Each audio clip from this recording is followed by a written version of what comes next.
What's up, YouTube? This is RyanREAX with another video. This is just a talking head video, although you don't see me, so it's just me in the fireplace area in the living quarters of my 18th century antique house. Nah, it's just a little picture that I just blew up. Today's topic, based on the title of the video, is just letting things go. Now, I don't know how long this video is going to be. I constantly, when I make videos like this, I just talk. There's no script. It's just me just speaking my mind. So it all started back in 1990 when I was born. Everything sucked from that point on. Nah, I'm just kidding. The 90s were an amazing time, though. I grew up, had a lot of fun with friends. School was interesting. I wasn't your typical person who had a silver spoon up his butt. I was pretty much broke. I was able to get video games from my mother and food, but she was barely ever home. Spent a lot of sleepless nights just playing games with nobody there. I'd have friends come over occasionally. They would spend the night. I didn't have a curfew. I was never grounded. I never got into trouble. Does that mean I didn't do anything wrong or bad? No, it just means that I was never held accountable for my actions. Mother did not give two craps what I did, where I went, anything like that. To an extent. As I got older, she was less caring. But you just gotta let things go. There's people out there who they dwell so much on petty stuff. You gotta realize you're only here for a limited amount of time. All the stuff that people complain about in the grand scheme of things, they don't matter. That petty argument you had back in third grade with a kid, or fifth grade, or even eighth or ninth grade, are you thinking about that now? Matter of fact, is that other person that you were having the argument with thinking about it? No. Did it ever mean anything? At the time, if you believe it did, then sure, that person believed it did. If it caused a shift or friction in the school or at work or whatever, if it caused any type of shift around you, then yeah, at that time it mattered. But right now, to this very day, does it matter? No. So now apply it to the stuff that you're being petty about now. Is it going to matter in 5 years, 10 years? You know, the people that you used to argue with, are all of them still alive and doing well? Are they your friend? Have you seen them in the past year, month, week, day? If the answer is no to most of those things, then that just kind of shows that you need to focus on getting out of that habit of debating on silly, controversial, trivial stuff, because it doesn't matter. Now apply that to personal, more close situations, like your significant other or insignificant other, as I like to say sometimes. If you're not married to the person, you have no rights to them. They have no rights to you. It's sad because if you are married to them, in many ways, shapes, or forms, you still don't. People are going to do what they're going to do in life. It's that simple. No matter what you think, no matter how much you pay, no matter how many binds you get yourself into, to where they understand that, okay, you messed up so many times doing the same thing. You would think that they would not follow in that path or footstep. But no, they're messing up too, doing the same stuff that they noticed that the results of what was happening to you. It's ridiculous. And I don't get why people do that to themselves. You know, I see people do many things that they shouldn't have done or are currently doing. And I take that and I don't engage in that type of behavior or activity or even thought process. The reason why is because time and time again, other people besides the ones that are currently doing it, people in the past doing it, they all got the same penalty or the same undesirable results or effects towards them and the ones around them. So I learned quick, okay, don't do certain things. Does that mean I don't do anything stupid? No, of course it doesn't. Obviously, we are all going to do stupid things. But some people get carried away and they continue to be insane. And we all know the definition of insanity is to do the same things over and over again and expect different results. And yeah, it's harder whenever you're watching your close loved ones go down those paths. Sometimes you even engage with them, you join them in their madness just to be a part of it. But really, that's going to hurt you a lot more because it's only showing your character to them. You could do something wrong to somebody or a group of people or wrong to yourself, but if you notice other people doing the same thing, your opinion of them's going to change, even though you're doing the same exact thing that they're doing. So a prime example would be like parents with kids. They hear their kid from age 9 to 15 or even whatever age, swearing. I don't want you to swear, but you're swearing. You're swearing openly. You're swearing at them. You're swearing to them. You're swearing with them. But then the circumstances change. You're like, don't swear. But all they're noticing you do is swear. So people do those kind of things.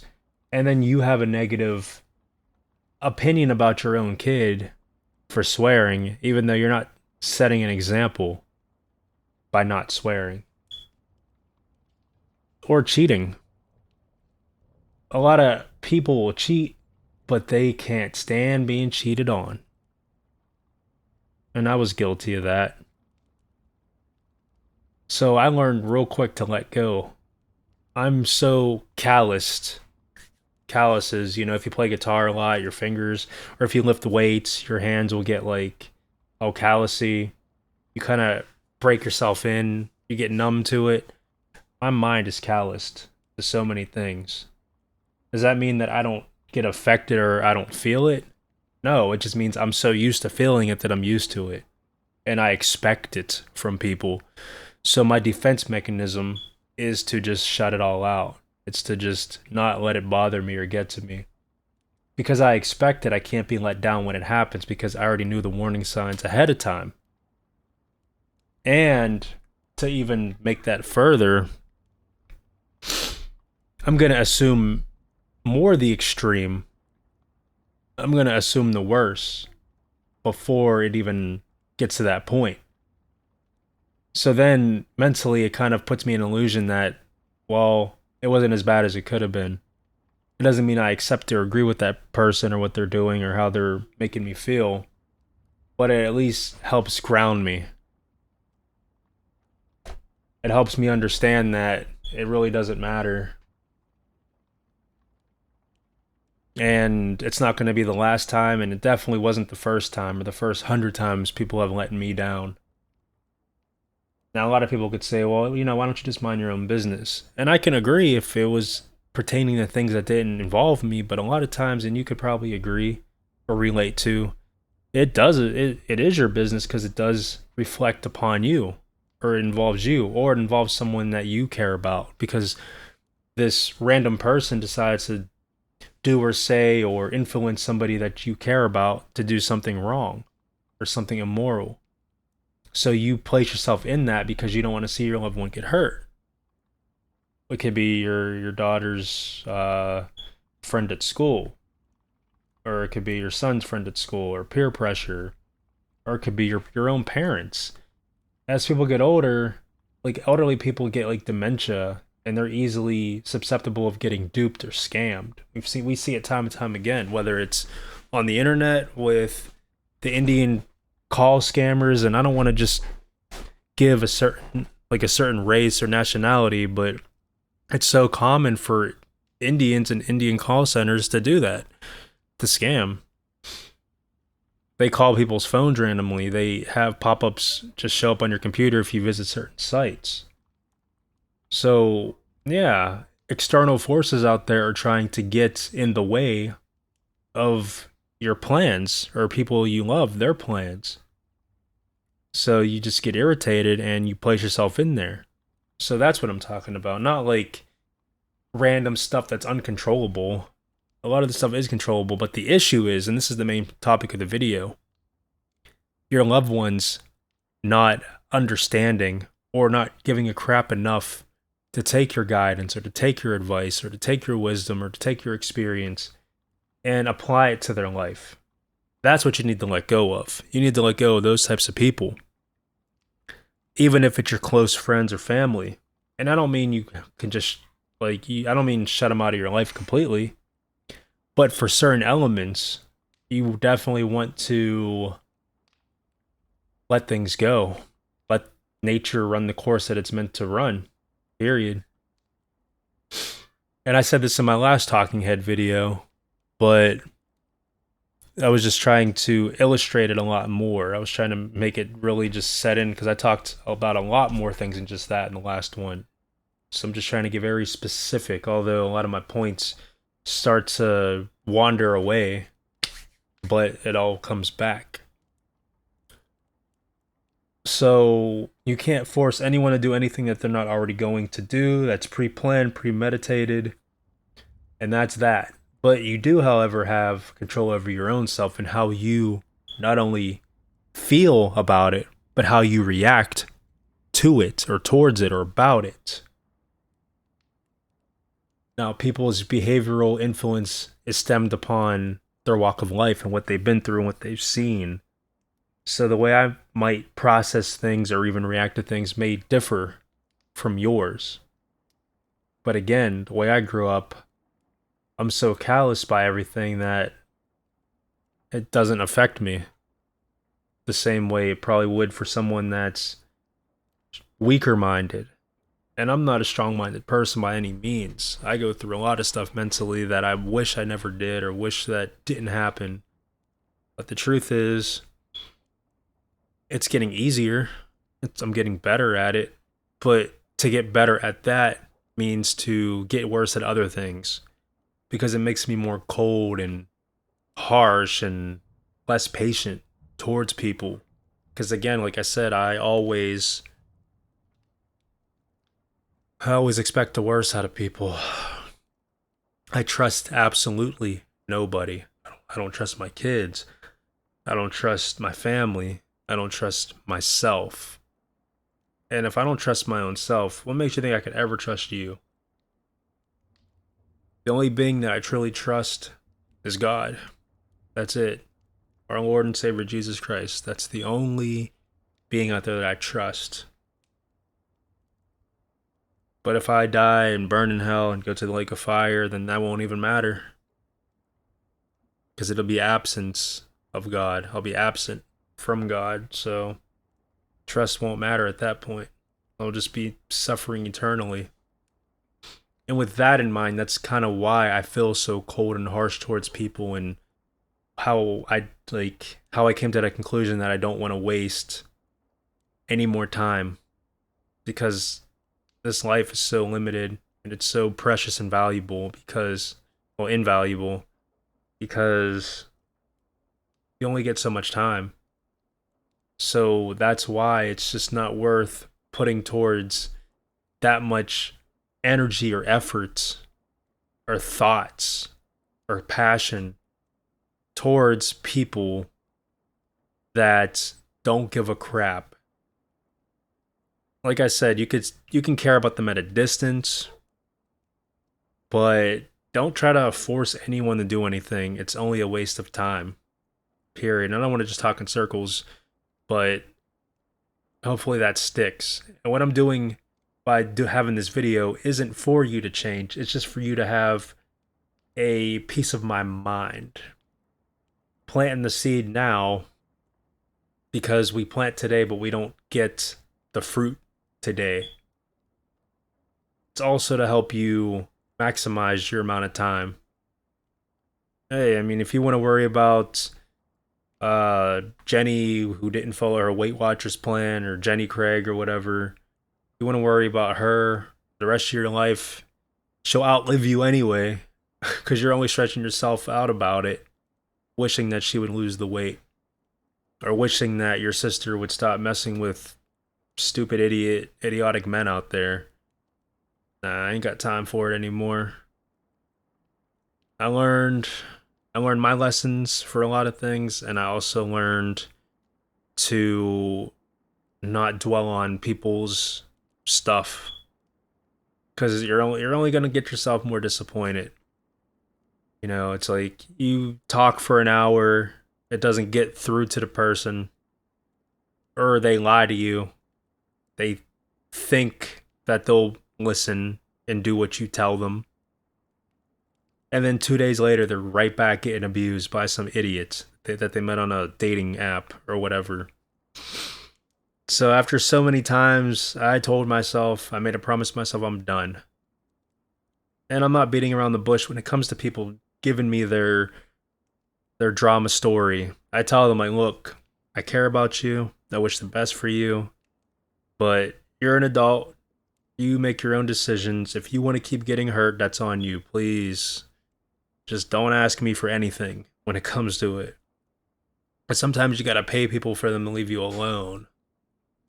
Like if somebody asks to borrow money, it's so simple. Say, look, I'm gonna let you borrow X amount, but don't ever ask me for anything ever again. Period. They'll take the money and you'll never see them again. You're like, well, that was the best $50 I ever spent. Get out of my life. And it's a win-win because they're out of your life, and if they do come back in your life, they'll have that $50 waiting for you. And maybe with interest. Because those types of people I just cannot stand. I can't stand. Can't stand.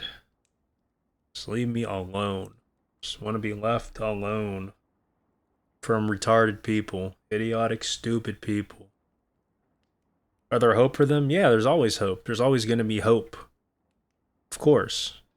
You always have the power to change your direction, change your mind. But as you could see, majority of people don't. There's all these rallies going on, and there's all these riots. They call them protests, but no, they're riots. And it's all based on circumstance. And I said that in the last video about circumstances. People won't do certain things unless they're being offered something. Most people have a price. There are literally things that people would never dream of doing until money's involved. They're all for it.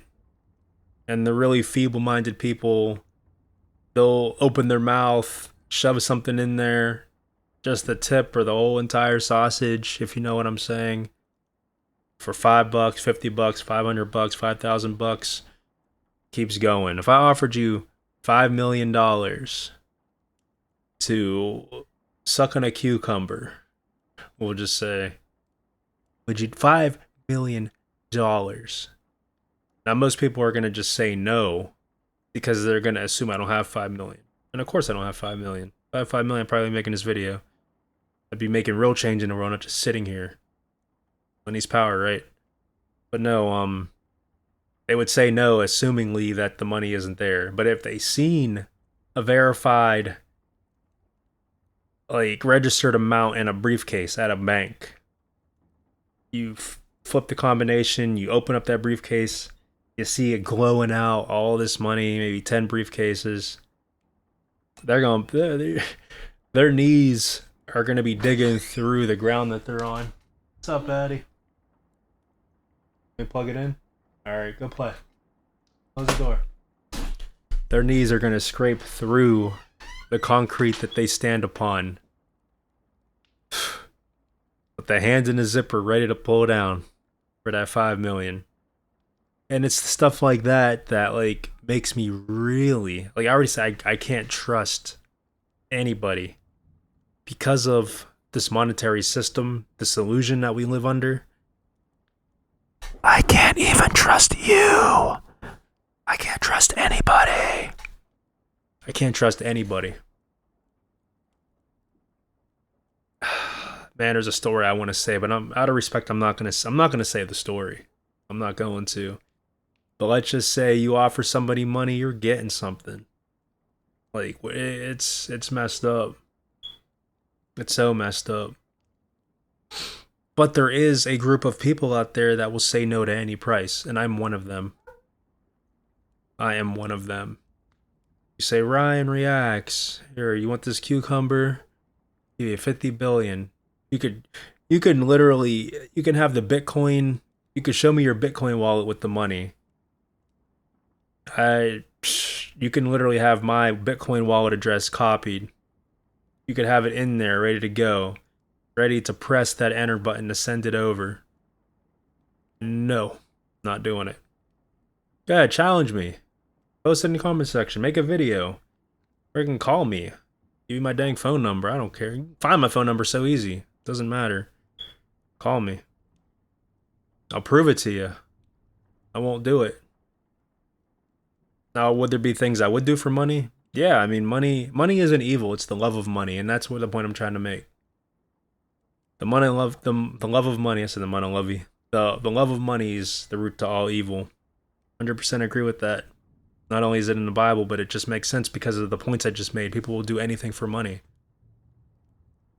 But for real, it's like that's why marriage is a wonderful thing. It's wonderful.